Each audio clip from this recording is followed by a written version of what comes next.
వృషభ రాశి లక్షణములు. కృత్తిక నక్షత్రము 2, 3, 4 పాదములు, రోహిణీ నక్షత్రం 1, 2, 3, 4 పాదములు, మృగశిర నక్షత్రం 1, 2 పాదములు వృషభ రాశికి చెందును. వీరికి ఘాతవారం అనగా మంగళవారం చెడువారం. ముఖ్యమైన వ్యవహారములు మంగళవారం రోజు చేయరాదు. వృషభ రాశి వారు స్థిరమైన ఆలోచనలు కలిగి ఉంటారు. సంఘంలో పరిచయములు అధికము. మంచి ఆలోచన పరులు. ఆత్మస్థైర్యం ఎక్కువ. అచంచలమగు నిశ్చయత్వము, దయాగుణము, దానగుణము, క్షమాగుణము ఎక్కువ. మంచి వస్త్రములు, శుచి అయిన ఆహారము గ్రహించుటయందు అభిరుచి. స్థిరత్వము, ఆనందము, దృఢత్వము, వాత్సల్యము కలిగి ఉంటారు. విలాసవంతంగా జీవితమును గడుపుతారు. సంపాదన బహువిధములుగా ఉంటుంది. స్వలాభ బుద్ధి కూడా ఎక్కువగా. సమయం కానీ పట్టుదల వలన కొన్ని నష్టములు కూడా జరగవచ్చును.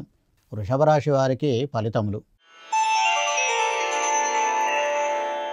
ఈ రాశివారికి గురువు 1వ స్థానమందు, రాహువు 11వ స్థానమందు, కేతువు 5వ స్థానమందు, శని 10వ స్థానమందు సంచరిస్తారు. వృషభ రాశి వారికి శని, రాహువులు శుభస్థానములందు మరియు గురు, కేతువులు అశుభ స్థానమందు సంచారం చేయడం వలన మిశ్రమ ఫలితములు కలిగే అవకాశములున్నవి.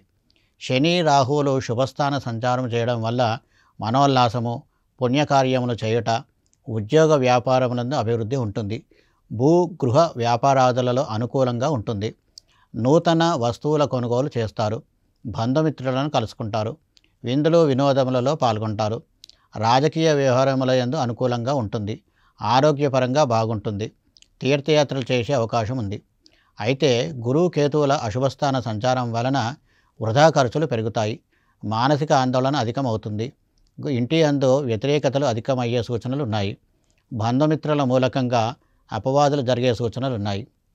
వీరికి ఊహించని రీతిలో ఖర్చులు ఉంటాయి. ప్రభుత్వం నుండి ఇబ్బందులు ఎదుర్కోవాల్సి వస్తుంది. ఏకాగ్రత లోపిస్తుంది. వ్యర్థ దూర ప్రయాణాలు చేయాల్సి వస్తుంది.